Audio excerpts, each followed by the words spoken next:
You live vicariously through celebrities. I live vicariously through guys who fuck my wife. But sure, okay, I'm the weird one.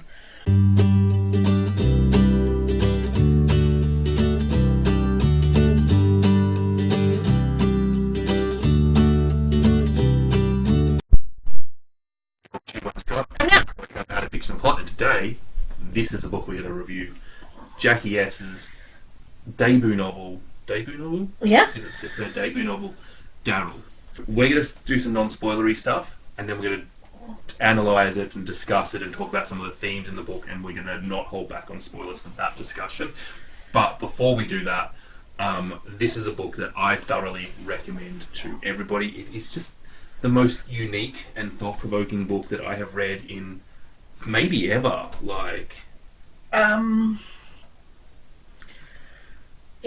It's written by a trans woman, and I think that it gives me insight into, I'm just going to say, the queer mindset, because I feel like this is not an open door into a specific letter in the acronym. I feel like this is what it is to be not heteronormative in some sense, and not that every queer experience is the same, but I definitely feel like a lot of what is in here is not a process that straight cis people go through. Yeah, I think that Daryl is essentially somebody who us cisgendered straight people can look at and go, well, you're not that far away from me with your sexual identity, right? But behind the curtain of his little mind is a world that I had never considered. Yeah. Well, yeah, I'd never considered it, really, and it's... I definitely think that there are some things that you sort of might have come up against, but... And the questioning of what is sexuality, what even is it, and how does it all relate? It's... So I guess we should talk about what it's actually about. I think this has got a really short blurb on the back, and I think I'm going to just read it. Yeah. Daryl Cook is a man who seems to have everything: a quiet home in West Oregon, a beautiful wife, and a lot of friends to fuck her while he watches. But as he explores the cuckolding lifestyle, he finds himself tugged at threads that threaten to unravel his marriage, his town, and himself. So this is all written as basically Daryl's inner monologue. You are privy to the inside of his brain, and that's the only narrator we get for the length of the novel. Yeah, I'm not saying that there isn't a plot, but this is a real character-focused novel. This is a character portrait novel. Yeah, I honestly feel like I could tell you the plot and it would not alter your enjoyment of this whatsoever. When we talk about spoilers that we're going to get into later, we're going to be talking about the character development, and that is spoiler territory as far as I'm concerned. I think I'm going to read some of it later. Well, I think we could almost read the opening chapter, because yeah, that's what I think. One of the things about this that I really like is the structure of it. Each chapter is an average of about 2 pages long, and they're all about different... the chapters are very distinct. And it just gives you a little snippet into what's going on. And some of it is just Daryl's internal thoughts about something, and some of it is Daryl telling you what's happening in his life. And it's really... I think the thing that you'll see from this first chapter is it's funny. It's funny. It's very easy to read, very simple language, short sentences, short chapters. You can burn through this baby. It's not even 200 pages. It's like 178 pages. Burn through this baby really fast. But it covers a lot of ground. So why? Yeah, read chapter 1. Chapter 1 is called LeBron. You live vicariously through celebrities. I live vicariously through guys who fuck my wife. But sure, okay, I'm the weird one. Let me ask you this. Do you watch sports at all? I could ask, what's the point if you aren't the one playing? But it isn't exactly a fair question. I think a lot about LeBron James. I can imagine his NBA rings on the bedside table next to Mindy's wedding ring, and those little antique porcelain ashtrays that Mindy's mum gave us for our wedding. I bet he's got a great grip and big hands that move decisively. A touch with no tickle, no trepidation, no contingency plan. Just going to exactly the right place and going straight there. That's basketball. I'm sure he's all-round athletic, but for some reason I specifically imagine his hands moving Mindy around. 6'8". God. But look, I know as well as you do that that's just a fantasy, and even in fantasy I try to mostly keep this stuff confined to people confirmed to be in the lifestyle, which I'm pretty sure he isn't, because it's a little objectifying, you know? I try to do right by people. He's a professional athlete, he's focused on the game, focused on, I don't know, his own family probably, his own problems, or maybe just his own fun. I'm just saying that he's got a life, and he isn't there for me to look at. Just because a guy can fuck my wife doesn't mean he wants to. That was a hard lesson for me to learn, actually. But I'm glad I thought it through. Because I really don't want to project too much on the guy. It's bad enough that everybody wants to compare him to Michael Jordan. By the way, I don't want to start an argument about this stuff, but I do think he's better. And you know what? Even if he isn't a better player, I like him better. Jordan always gave me the willies. All I'm saying is I'd never write a fan letter to ask him to come meet us after a game. Like, dear LeBron, I want to see your strong, perfect hands gripping my wife, palming practically her entire body, ... I want her to have your baby. Love, Daryl. I'd never write that. I'd write, sincerely. I really like I'd write sincerely. I do too. It's... And on the reread, it's got more punch. It does. Daryl's funny. And a perv. He's a dirty perv. Yeah. I think that one thing that people might be put off by this is that it is a novel about cuckolding. It might seem a little bit pervy, it might seem a little bit out there and weird and all of that, and it definitely is unique. But there is no point where this is crossing the line into gross. There is no point where, like, the content warnings for this is really, there's a bunch of sex stuff, but yeah, it's sexual without being gratuitous, because what we're talking about is sexuality. Like, the subject matter is sexuality. The fucking in it is because we're exploring what the fuck is fucking. Like, yeah, and a lot of the fucking is done almost as like a fade away sort of thing, or as a conversational... Oh, and by the way, the other day Yeah. Yeah, it's not graphic descriptions. And, like, honestly... And there is some of that, though. Yeah, but honestly, that first chapter is about as graphic as it gets. It gets a little more graphic. There is a little bit. There is some... I wouldn't read it if you do not like to read sex scenes in a book. Yeah, but if they bother you, then don't. This is not a smutty book, is what we're saying. The sex in it is appropriate to the novel length, and it is a character development book. And I think, like, this definitely does have the look of, is it really good or is it an absolute train wreck? And it is 100% not a train wreck, and it is 100% not going too far and indulging in itself. It is indulging in the character development. I mean, I think it's a train wreck, but because Daryl's a train wreck. Oh, he is such a train wreck. He's a mess. But that's what makes it interesting. Yeah. And as I said, I think this is the most unique, and it's clever, and...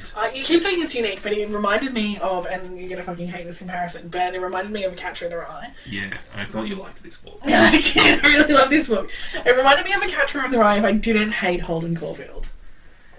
Yeah. I feel like it's a similar sort of... Like, it's not. The journey Holden Caulfield is on is the journey of a self-involved wanker. And the journey that Daryl is on... Could also be called a journey of a self-involved I mean, wanker. it could, but I liked Daryl, and I'm not... And I empathise with him even when he's a bit of a fuckwit. And... but it's that... all inside his head...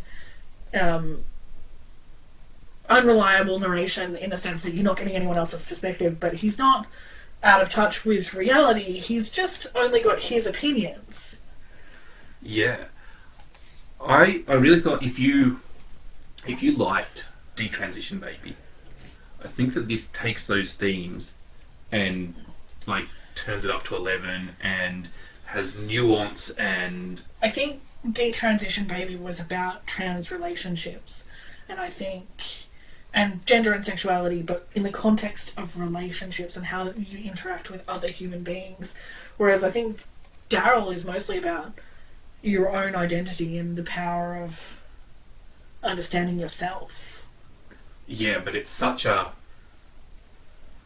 much more advanced, is what I'm. Oh, absolutely. saying. Like there's more detail and nuance, and yeah, I definitely feel like this is. It's a much more literary novel. Yeah, and I don't think this is trying to gently walk cis people through it. I feel like Detransition Baby was a little bit aimed at cis people and a little bit. Well, Tori Peters come out and said that it's not, that all of her work is aimed at trans people. Well, that's interesting. I just felt like it's quite gentle compared to this. Yeah, and I think that it's wrong to compare and contrast the two just because they're two prominent books written by trans women. Yes, but I think that it's interesting because they both represent trans and gender and sexuality ideas in different ways. We're very much hinting to go into spoilers. Yeah, I think that's probably So, where we're going. just like, get out there and buy it. If you like character-focused novels, and if you like themes that are different and unique and will make you question things.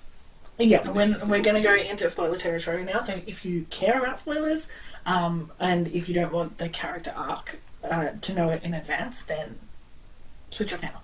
Spoiler!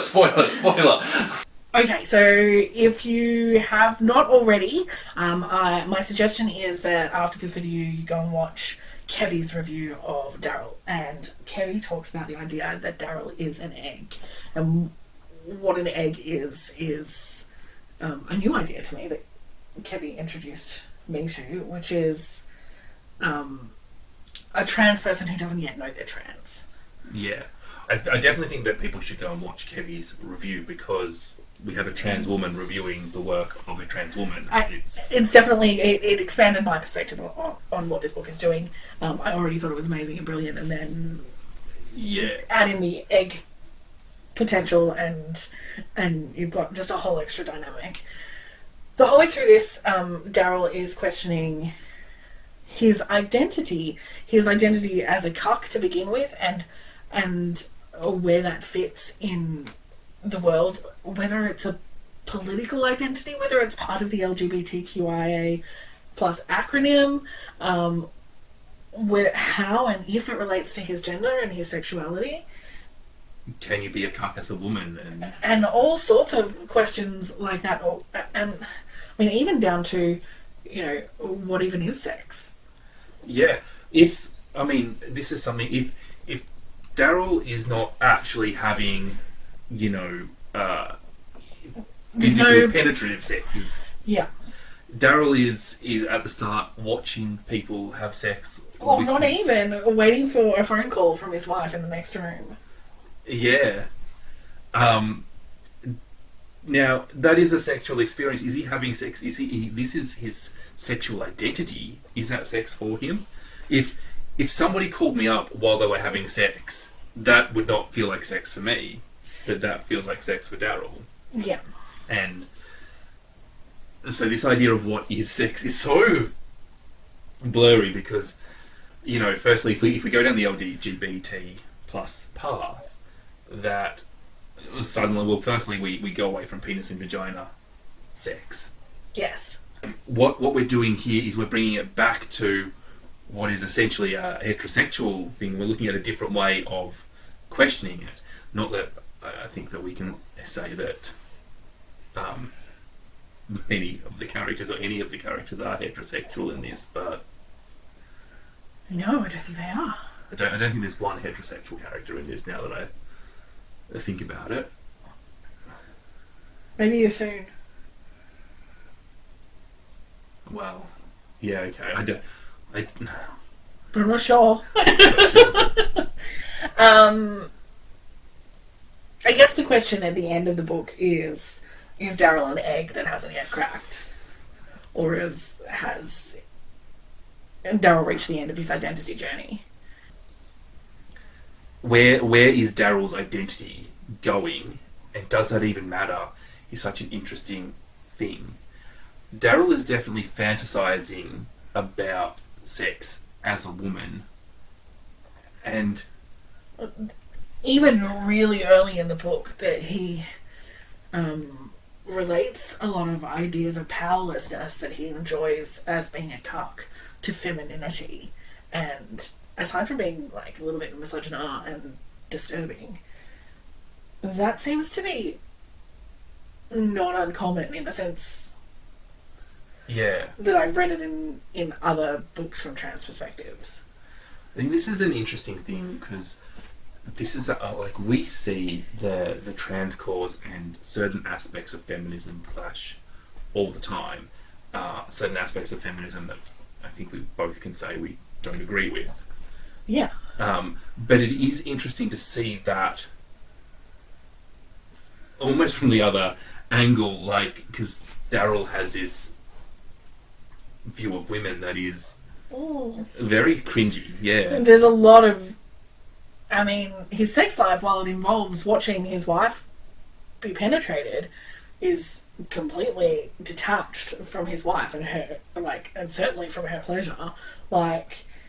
Yeah, his pleasure is viewed through the men and not through Mindy. Yeah, absolutely. It's about the other men dominating him and taking his property almost when it comes to his wife. And when we even see how when he has sex with Bill, we see how he's much more concerned about Bill orgasming and he's thinking about Bill's experience, and there's a few things he it hurt for a bit but it didn't matter when Bill came and things like that, and Terrifying. You know, like, his pleasure is so subjugated. Yeah, it's really... And that is very linked to femininity in this. And I guess, you know, in depictions of women, if you're mimicking femininity by depictions of women in society, then yeah. Yeah, women are definitely depicted as the subjugated sex. Yeah. But it's a very unfeminist, and it does almost raise the question of, can Daryl ever be... Like, Daryl can never be a strong feminist because Daryl is not a strong person. And doesn't want to be. Yeah, very happy taking the secondary role. But even this is an interesting thing without going into the LGBT thing that is clearly being explored, is this idea of alphas versus betas and being assertive, that Daryl is actually much more happy letting somebody else drive. And, like, not just in the bedroom, but most of the time... Mindy does the finances, Daryl doesn't do the finances. Even though it's his money. Yeah. Yeah. And we see that when Daryl has to bail one of their friends out of jail, that he's just like, it's my money and I'm spending it and I guess I'm okay with that, but I don't even know. And Mindy says we're doing it, so we're doing it, and I'm not going to get it back because he's skipped town now, and he's doing this thing where he is shirking all of his responsibility onto somebody else, and it's really quite interesting how he is deriving happiness from, like, what is he trying to do? Is he trying to escape responsibility here, or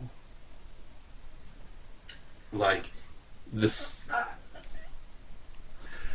And I don't think it's conclusive. I don't think it is. I don't think it's conclusive because I don't think he actually spends a lot of time in that state. I think at the start of the book, that's where he lives. Like, he lives in this detached from responsibility, shirking power, like running away from his connections, sort of state. But as his discussion about his own identity progresses, you just sort of get the shape of that, and then he's already changing into something else. And the thing he does with Clive is actually, that takes a lot of agency when he asks Clive to hurt Moonbeam. Yeah, and that's like not just taking control, that's doing a consciously bad thing. He's doing a consciously bad thing, and then after it's done, he blames Clive and he didn't actually mean it, he didn't actually want it. Yes, which I think is probably quite normal if you did something that bad. Yes, yeah. But I think that this is also just another example of Daryl shirking responsibility, and having other people responsible for the outcomes in his life. Another thing that I think is really another example of this is when he goes to Athun and in his head he goes, I wonder if we'll have sex. Not, I'd like to have sex with her. Not, I'm going to try to have sex with her. I wonder if we'll have sex. Yeah. Like, it's completely out of my control. And that is quite interesting in general, I think. Yeah.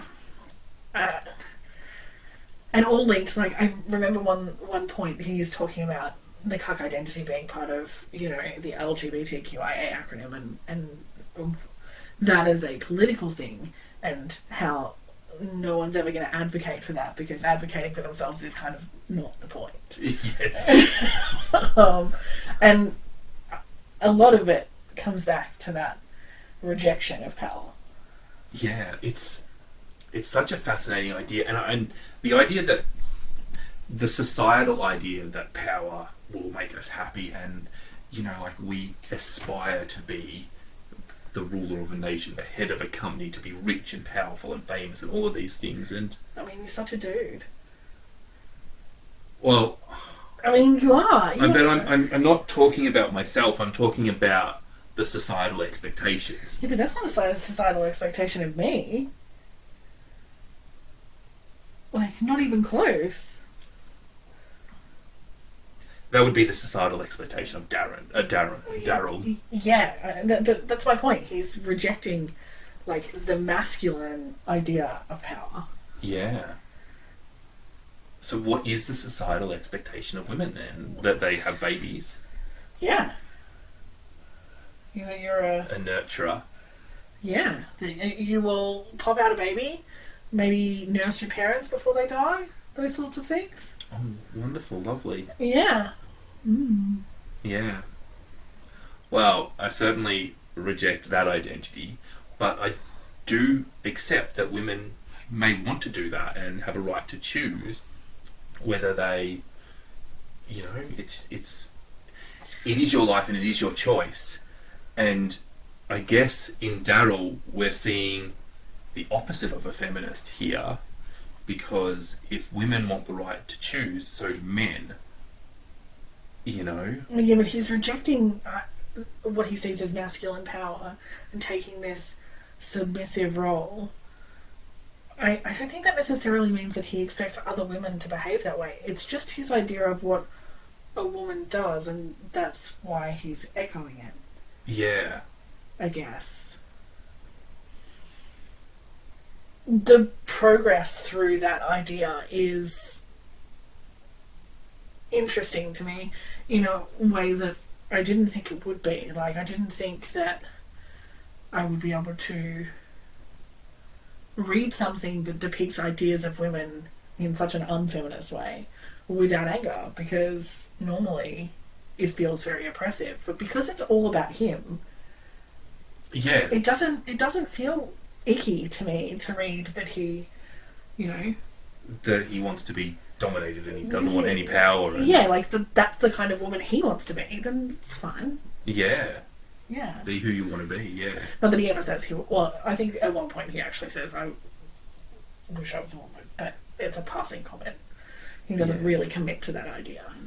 I think, like, we're talking about him as a potential trans character, but for a lot of it, he's not even accepting that he's gay, and well, that he likes to have sex with men. Yeah, and like he's like very early on, he's like, I touched Bill's penis. And for a lot of the book, he is giving Bill regular blowjobs and making himself look nice for Bill. Yeah. And their romance is adorable. Is it? Yeah, I think it's really cute. I mean, but look at it from the perspective of Bill. He's got this like endless source of blowjobs there. But I don't think that's how he sees it. I think they're legitimately friends. Yeah. And I think the inclusion of Bill's friendship group and in their social life really does soften Bill's character. Yeah. He's not ashamed of... But when Daryl is picked on, Bill stands up for Daryl by saying, come on guys, he's my friend. Not, he's my partner. Not, Well, I don't think either of them were quite willing to go down that path at that stage. Yeah, but Yeah, but he still stands up for him. I think if we talk about the ending, like, we're talking about Daryl's surrender of the decisions in his life, and nothing is bigger than him going up this mountain with Clive, going, I'm going to die now. Clive's going to kill me. I know Clive's going to kill me. And Clive's like, I'm going to kill you now. and he just goes with it. And he's like, well, I guess I don't have a say. And that's, like, what on earth? Like, this is so extreme. Yeah. But it really, it's like the icing on the cake of his identity that he is saved by Bill, that he is the damsel in distress, and he is saved by the knight in shining armour, Bill. Yeah, absolutely. And like, before it even really occurred to me that this is a trans story, and it's a distinctly female storyline that your knight in shining armour comes and rescues you from the big bad wolf, and that's what it feels like at the end. Yeah. Yeah. It's such an ending, isn't it? It is. I mean, the whole book, and for all its seriousness and quite strong topics, it's hilarious. The whole thing is built on a base of not taking yourself seriously and humour.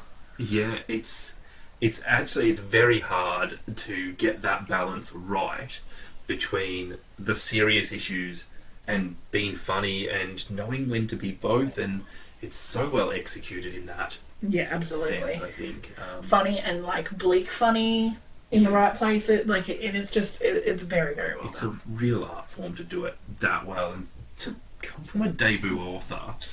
I think this is very accomplished. I would Holy be shit, what is she gonna write really next? interested in your ideas if you've read it, or once you've read it, because I think everyone should read it. It is really an epic book. Yeah. An epic 178-page book. it is. It's just so incredible, and I really hope that Jackie S writes more, just anything. All the things. Yeah, just how incredible. Yeah. Yeah. I think we can agree, an absolute breathtaking. I didn't know what to expect, and I was in the middle of reading other things when this arrived, and I read the back, and then I just began. It distracted you into reading it, and then you just did, and then I just powered through consumed it. Yeah, and I think that's pretty indicative of the experience. Yeah, it sucks you in, and It's a good one. And it doesn't answer its questions, so you're still... Yeah, we'll be talking about this for literal years. Yeah, so good. We'll get out there and get you a copy of Daryl. And I guess that's all we've got to say. Okay, love you, bye. I wouldn't say love, I'd say sincerely.